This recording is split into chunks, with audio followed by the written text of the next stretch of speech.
My parents forgot to bring me to their wedding and then told everyone I was sick as a cover-up, so I exposed them on social media and now everyone will remember how terrible they are. Posted by you/forgotten_child9. I know this seems like a weird situation, but I just feel so angry and depressed that I need to vent, even if no one is listening. So I, 17F, was recently forgotten on the day of my parents' wedding. My parents have been together for about 25 years, but they never actually got married. That's why, when my dad, 50M, proposed to my mother, 49F, on their anniversary, which they have always celebrated on the date my mother found out she was pregnant with my eldest sister, even though they were already together before, everyone, including me, was elated and celebrated the occasion with great joy. This happened all the way back in February. They immediately jumped into wedding planning, deciding very early on to have a small event in Hawaii with just the closest family and friends for an intimate ceremony. Almost immediately, my mother asked my sister, 25F, to be her maid of honor, and my dad asked my brother, 22M, to be his groomsman.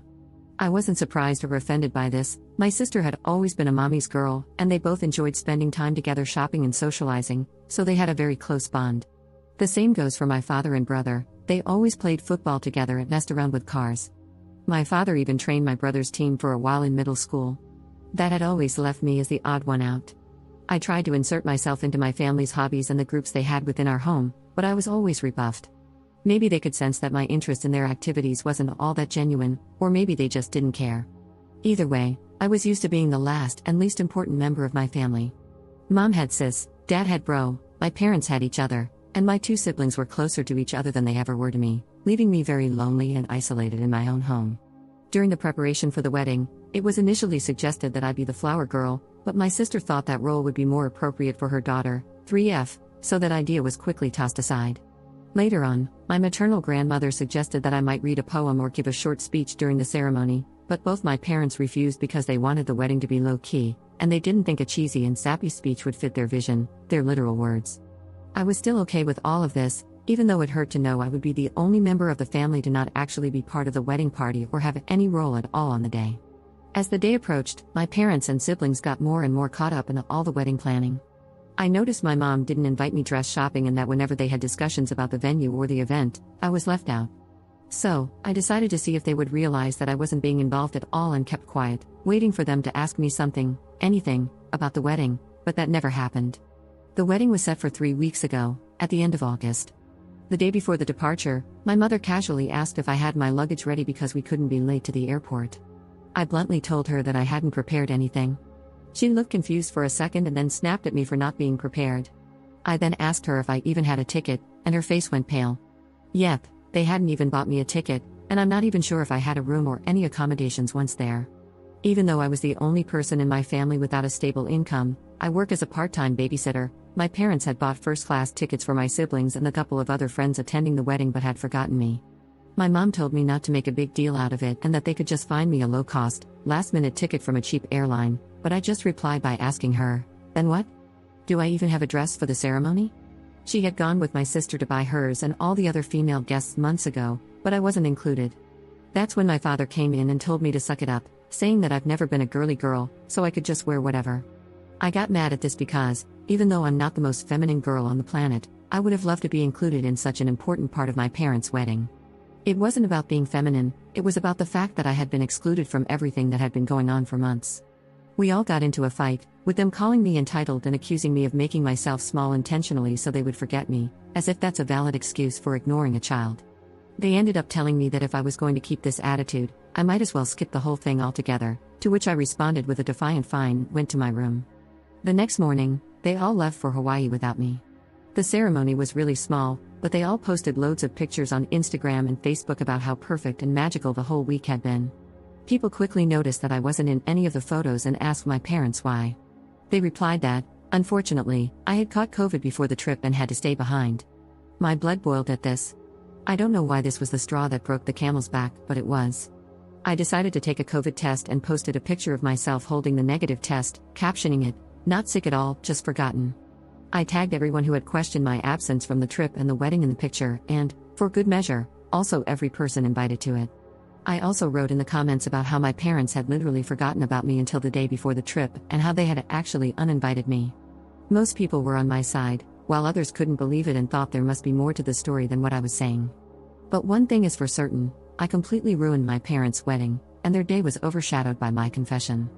At first, I felt quite satisfied with myself for standing up for myself, but after a barrage of messages from my family calling me every name in the book, and later, when they came back, furiously attacking me for my immature actions and spoiled behavior, my pride deflated quickly, and I began to feel awful.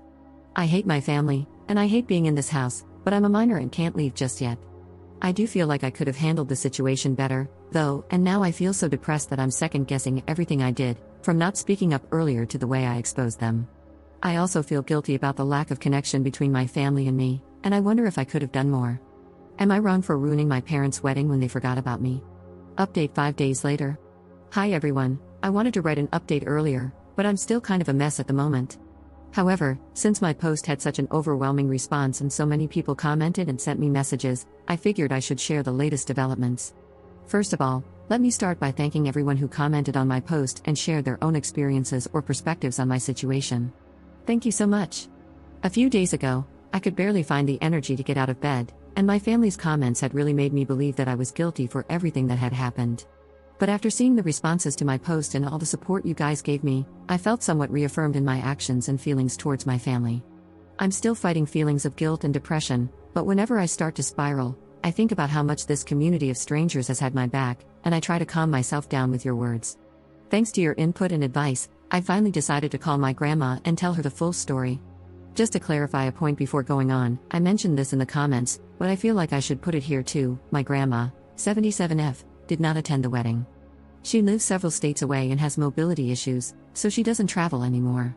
We visited her around Easter, and that's when she suggested I might read a poem at the ceremony, but that was the last time I saw her in person before all this. She's always been very loving to me and has called out my parents in the past for their favoritism. However, it's hard for her to play a more active role in my upbringing since she lives so far away. I'm also always worried about bothering her due to her age and health condition. She had a minor stroke a few years back and is now back to normal, but I still worry. Anyway, I called her and laid out everything that had happened with the wedding, including how my parents didn't even buy me a ticket to go with them. She came to the same conclusion that most commenters did, that it was simply impossible they had forgotten and that they did it on purpose. I cried on the phone with her, sharing how I was feeling, how this has been going on forever, how I feel in the aftermath, and most importantly, about my need to get out. She was extremely sweet and comforting, telling me I had nothing to worry about because she had my back 100%. She advised me to take it easy but to make plans for my future, and she said she'd help me. After that conversation, which lasted about 2 hours, I felt better, and I decided to follow her advice and start figuring out plans for the next school year. I have a friend who is going to lease a studio next to our future campus. She has a great relationship with her parents but has 5 younger siblings and wants to be more independent, which is why she decided to move out. I asked her if I could move in with her temporarily and told her I would pay rent as soon as I got a job. She immediately accepted and reassured me not to worry about rent or anything else until I was in a better position. We had a good cry together when I told her all about my parents' wedding incident. So, this all happened a couple of days ago, and I was planning to do the update then, but my grandma called my parents and siblings to lecture them about how they were treating me. After that, my brother sent me a half-hearted apology, saying he didn't know I wasn't included and thought I wouldn't have fun on the trip. He also accused me of posting the picture just to create drama. My sister, on the other hand, berated me, claiming I keep trying to make my personal problems public and pin them on the family when they are all innocent. It's been weird with my parents ever since they came back from the trip. At first, they were furious with me, berating me, and now we've just been ignoring each other. After my grandma called them, they came into my room, telling me that if I wanted to put this whole issue to rest, I should shut up about it and that everything could have blown over by now if I had just kept quiet. I simply asked them to leave my room, and then I called my grandma again to tell her what had happened. She told me that she and my uncle had bought plane tickets to come down and see me. This is something I'm actually scared about because my grandma's health is not the best, and this kind of effort is a lot for her. I know how complicated it is for her to get on a plane, so I tried to dissuade her from coming and told her everything would be okay, but she wouldn't listen. She said she was long overdue for a conversation with my parents and that she wanted to see me. I'm stressed for her, and I feel like I forced her to take a long, uncomfortable trip because of me. Maybe I should have dealt with this myself. I do want to see her, and I want nothing more than to hug her right now, but I'm worried about her. At least my uncle, my mom's older brother, is coming with her, but I hope she doesn't exhaust herself or that nothing happens to her, because that would break me. They arrive tomorrow and haven't informed my parents about their trip. My grandma asked me to keep it quiet until she gets here. I hope she can make my parents see the mistake in their actions or, at the very least, help me break the news to them that I'm moving out soon and plan on going no contact with them. I don't know, I'm worried about her having to do so much for me and bothering her, but I also appreciate and love her so much for doing all this for me. Second update 4 days later.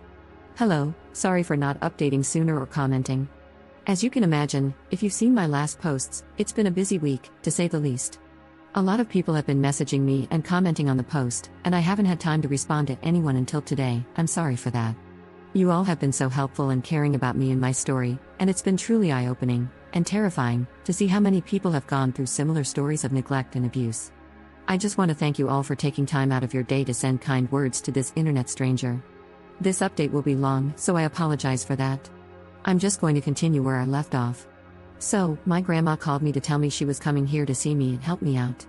I was really stressed about it because my grandma has a hard time traveling, so for her to take this trip meant she'd be under enormous stress, and I felt responsible since I was the one who called her.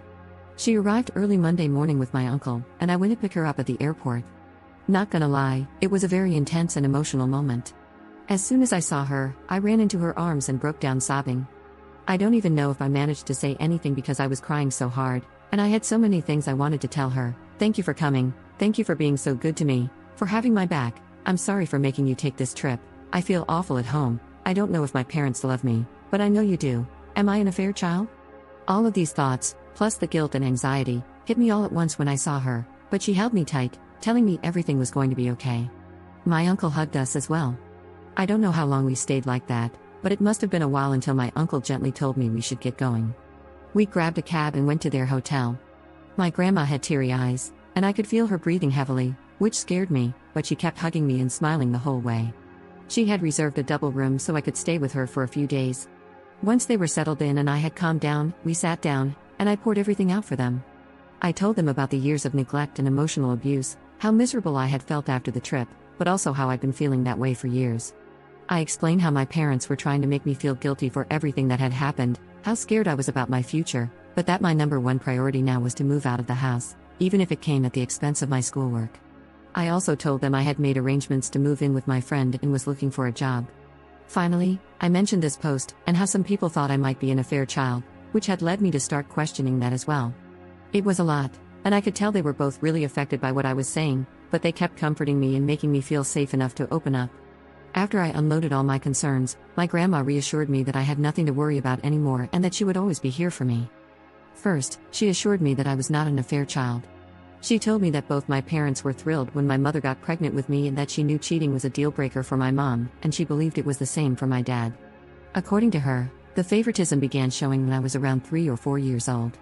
My parents were constantly complaining about having a young kid in the house because they could take my older siblings to their activities, but not me. I was also very shy and a bit of a crybaby, which they had no patience for, and it made me different from my siblings.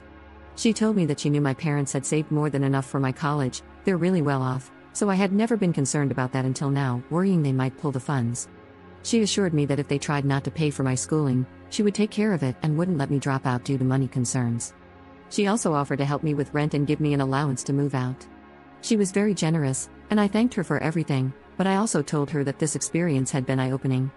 I never realized how privileged I had been financially all my life until now. For all their faults, my parents have pampered me financially all my life. I went to private school, have a rather large monthly allowance, and have had a credit card for years, with no objections to any of my expenses.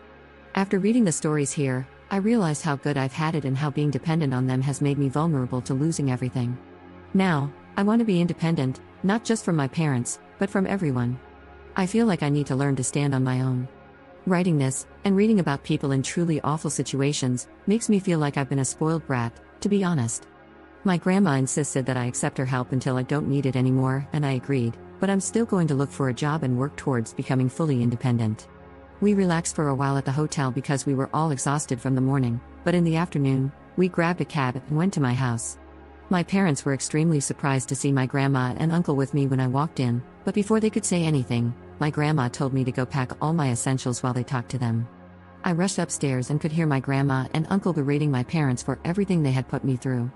At first, I heard my parents trying to defend themselves, but eventually, they quieted down. When I came downstairs with 2 suitcases and my backpack stuffed with everything important from my room, they were all in the living room.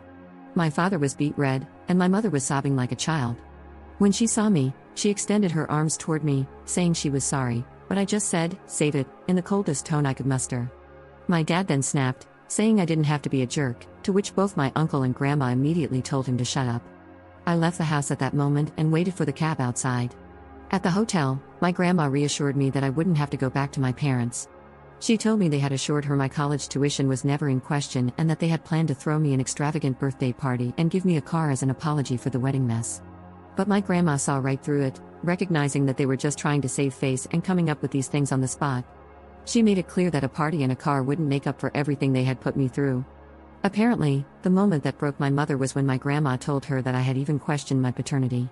My mom started crying, but my grandma told her it was no surprise, given how they had repeatedly excluded me from family events since I was a child. My grandma then told me she would ensure they made the payments to my school, but she also offered me the option to completely cut ties with them and have her cover my expenses until I could support myself. I asked her to do that. I felt bad because it's not her responsibility, but I truly don't want anything more from my parents. Although my grandma is pretty well off, she's not as wealthy as my parents. Still, she reassured me that everything would be fine and that any money going to me would simply be deducted from my mom's inheritance. The next day, we went with my friend, her parents, and my grandma to see the studio we had planned to move into. As soon as we arrived, my grandma immediately said, "Absolutely not." I knew from the pictures that the studio was small and dirty, but when we saw it in person, we found water damage, mold in the bathroom and kitchenette, and rust on the old appliances. I had figured I could live with it for a while, but the adults pointed out something that changed both my and my friends' minds. The studio was street level in a bad neighborhood, in a building that didn't seem particularly safe, with bullet holes on the walls, which I didn't even realize until my friend's dad pointed it out. So, my grandma and my friend's parents said they would help us find an apartment in a better location and cover the extra costs. Both my friend and I want to be independent, but we understand that with likely minimum wage jobs in such a high demand area, we won't be able to afford anything better on our own. The plan now is to look for a 2-bedroom apartment. My friend and I will pay what we had originally budgeted for the studio, and her parents and my grandma will cover the difference. I know it's still quite spoiled of me to expect help from my grandma, but after seeing the studio in person, I truly wouldn't have felt safe living there. My friend's parents, who were somewhat aware of what I was going through, told me that I could move in with them until we find a suitable apartment, for which I'm extremely grateful.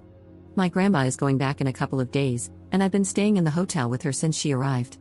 Apparently, my friend, her parents, and my grandma had already discussed this to make sure I had a safe place to stay until we find an apartment, which is still in the works. Since then, I've been moving the rest of my stuff from my parents' house and setting up my space at my friend's. Every time I go back, my mom keeps crying and apologizing, and even my father has said sorry, but I remain distant and cold toward them. My sister called and said that our mother was a mess and that I was a jerk for what I had done, but before she could say anything else, I hung up and blocked her. I was going to block my brother as well, but then I saw that he had sent me a very long message, apologizing over and over for everything he had done and for not realizing how poorly our parents had been treating me. He said he's been doing a lot of self-reflection since Grandma called and realized he was wrong for assuming I didn't want to go on the trip and for just allowing our parents to exclude me for all those years. I sent a brief reply thanking him for his words but told him I need space and am not ready to accept his apology. I feel like he might be genuine because he's never been nasty to me the way my sister has, just aloof. Still, I feel like I need to keep him at a distance for now. Keeping a bridge open with my family seems like the right thing to do, with everything being so fresh. Maybe in the future, he'll show me he's just as bad as everyone else, and I'll block him. But as long as he respects my boundaries, I feel better not cutting him off completely. I've also made an appointment with a therapist who specializes in neglected teens, and I have my first preliminary visit next week, again funded by my grandma. This makes me feel even more eager to find a job ASAP to take the burden off her, even though she constantly reassures me that she's happy to do all of this for me. That's where things stand right now. I'm not sure if I'll update again, maybe when I start classes or move into the apartment, but for now, I'm just trying to enjoy my time with my grandma and uncle and focus on growing, while working through the guilt and depression that have plagued me for so long. I want to thank this community once again for being so kind and helpful to me, and to everyone who messaged me with your own personal stories of getting kicked out or having to figure things out too early. You've helped me feel a lot less alone. You've made me realize that things can get better if I work hard for it. I do feel a bit spoiled for having such an amazing support system with my grandma, uncles, and my friend, but you're all right, reaching out has been the best decision I could have made. Opening up to those who love me, and to all of you online friends, has truly saved me, so thank you. I'm more grateful than words can ever express.